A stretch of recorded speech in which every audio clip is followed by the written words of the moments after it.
pero igual, tal vez más enfocado a precisamente el planteamiento que se utiliza desde la oposición en México. Le pido a don David, de hecho, que nos grabe, espero que haya cortado por ahí, obviamente, de cómo es que esta situación es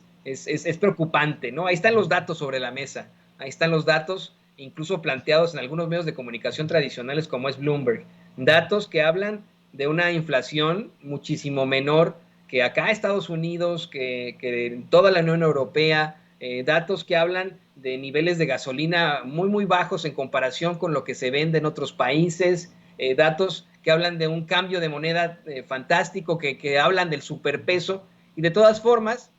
se utiliza el desafortunado discurso de decir que México está en la calle de la amargura en materia económica. Yo lo veo constantemente en las redes sociales. Cada vez que se hace algún tipo de planteamiento sobre López Obrador, llegan los bots y los trolls a decir, pero vea cómo tiene la economía, México está más pobre que nunca. Yo digo, híjole, no, los datos dicen una situación distinta, ¿no?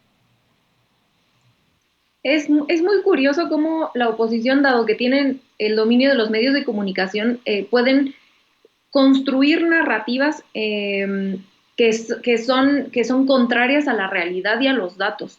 Y es la misma gente que nos llama y me incluyo en esa canasta porque a mí siempre me dicen que somos rupestres, que no sabemos de datos, que odiamos la técnica, y sin embargo se atreven a salir a decir una narrativa que es totalmente contraria a lo que dicen los datos, como tú ya bien mencionabas, querido Toño. Nos salen a decir que la economía mexicana es un fracaso cuando la moneda, cuando el peso mexicano es uno de los más fortalecidos y como dices, ni siquiera, o sea, es definitivamente el mundo de los que más ha aguantado la crisis. La inflación en México es de las que mejor ha aguantado también en toda América Latina y en todo el continente. Y de hecho, la inflación de energéticos en México, hasta el último dato que yo revisé de la OECD,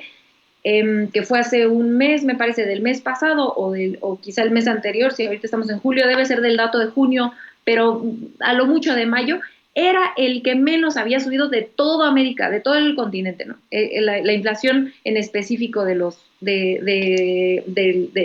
energéticos, por la estrategia que ha tenido el presidente López Obrador de mantener su promesa de campaña de no subir los precios de la gasolina más allá de la inflación y además todo este plan energético de soberanía que se tiene, ¿no? No es solamente, es falso decir que el plan energético de López Obrador es nada más meterle dinero al subsidio a la gasolina, eso es falso. Eso es a la par de una construcción de autosuficiencia energética que lleva AMLO construyendo desde el inicio de su sexenio y que, recordemos, fue altamente criticado. De hecho, la secretaria Nale ha dicho varias veces como si hoy tratáramos de empezar a construir la refinería de Dos Bocas, nos habría costado el doble y que muchos gobiernos hoy dicen, híjole, ya no es momento porque el acero está carísimo, porque la inflación subió, ya no es momento de construir y nosotros nos adelantamos a eso, ¿no? Entonces es toda una política energética que fue muy visionaria, hay que decirlo, fue muy visionaria porque muchos de los países a los que los neoliberales voltean y alaban, como Francia, como Alemania, como Estados Unidos, sobre todo Francia y Estados Unidos, están haciendo muchas de las políticas y de hecho a veces mucho más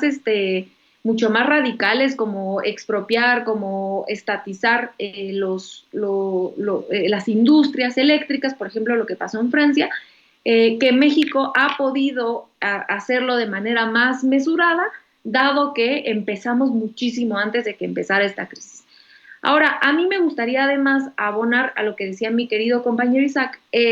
al tema de la austeridad. Es que creo que no se ha entendido en la oposición y eso les pasa por no ver las mañaneras, por considerar a AMLO un inepto, un rupestre, digo, ya me voy a meter otro tema, yo argumento que lo hacen por cuestiones clasistas, pero bueno, ese será tema para otra mesa. No se quieren informar, no quieren entender que AMLO no es ningún improvisado, que tiene estrategias muy complejas y muy bien pensadas en todos los sectores y que su propuesta económica es distinta a la del Fondo Monetario Internacional, a la del Banco Mundial, a las recetas neoliberales que nos han dado, incluyendo la política energética, y que claramente están funcionando porque ahí están los datos. Y entonces el tema de la austeridad se ha malentendido o se ha tergiversado desde la derecha, pero también desde la izquierda, porque hay cierta oposición que se cree como esa izquierda pues pura y que leyó 3 libros de izquierda y entonces esto es la izquierda y la austeridad va en contra de la izquierda, pero creo que no han entendido y que un poco hoy en la mañana Andrés Manuel López Obrador lo explicaba en la mañana, era que a él le costaba trabajo en Europa explicar la austeridad porque los europeos después de la crisis quedaron un poco asustados con la palabra austeridad. Sin embargo, lo que el presidente plantea sobre la austeridad es distinto. Es una receta totalmente distinta a la que el Fondo Monetario Internacional nos ha dado y que habla en específico en el caso mexicano de que no se puede, creo que se resume diciendo, no se puede tener un gobierno rico con un pueblo pobre. El gasto corriente que se tenía en México para los altos funcionarios, digo en general, pero muy cargado a los sueldos de los altos funcionarios, de las pensiones, estas millonarias como la que ya se mencionaba ayer por esta investigación de contralínea de Ernesto Zedillo, porque estuvo ahí algunos años en Banco de México, mientras que no se le daba apoyo a la gente, es decir, la distribución del gasto del gobierno, era una ofensa, más allá de una propuesta administrativa, de una propuesta de administración pública, del recurso público de la gente,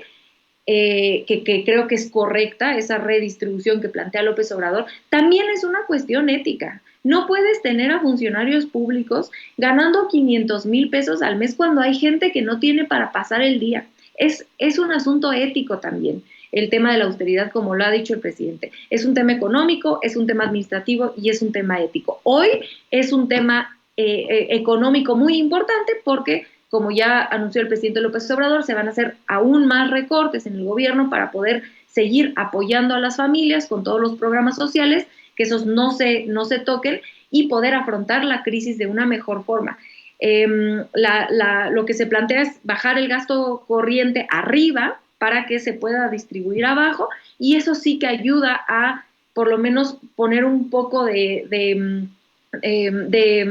resistencia a esta inflación que es mundial. Entonces, repito para cerrar, es una respuesta económica a las presiones inflacionarias que vienen de fuera, es una cuestión administrativa de redistribución del gasto público y es una cuestión moral porque no se puede seguir gastando esos sueldos o los que se gastaban en el gobierno federal antes de Andrés Manuel López Obrador, pero que ahora vemos, gracias al quién es quién de los sueldos que se anunció el lunes, que sigue siendo en estos organismos autónomos como el Banco de México, como el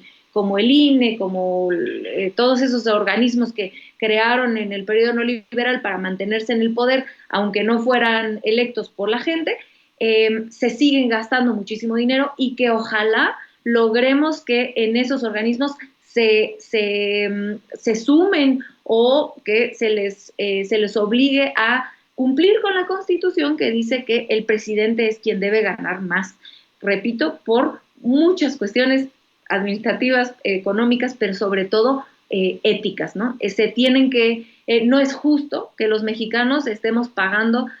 pensiones millonarias, porque esta gente se hincha de dinero, a exgobernadores de Banco de México o altos funcionarios de Banco de México que por haber trabajado ahí algunos años se van a quedar con pensiones de cientos de miles de pesos al mes. Ese dinero se tendría que ir a los programas sociales y se tendría que redistribuir para afrontar estas presiones inflacionarias, mis queridos compañeros y querida audiencia. Rápido, querida Renata, que vayamos con el doctor para despedirlo. Tiene cosas muy importantes que hacer ahora el doctor, tiene de verdad que retirarse en estos momentos y a mí me gustaría de una vez agradecerle su participación aquí, que por favor nos comparta sus redes sociales al doctor Isaac de Paz, jurista y constitucionalista, participando aquí en Sin Censura. Doctor, por favor compártenos tus redes sociales y te agradecemos infinitamente. Ahora seguimos con la mesa con Renata Turrente, querido doctor. Gracias, Toño, y muy buena tarde a la audiencia. Mis redes son @Isaac de Paz en Twitter, Isaac con Z, @Isaac de Paz en Twitter y en YouTube, Isaac de Paz González. Muchísimas gracias por esta pues muy analítica mesa. Gracias Renata, gracias al equipo, a Ceci y a todo pues detrás de la producción de Sin Censura. Que tengan excelente tarde. Muchas gracias, Toño, a ti también. Felicidades nuevamente. Gracias, doctor. Gracias por tu participación y le pido a don David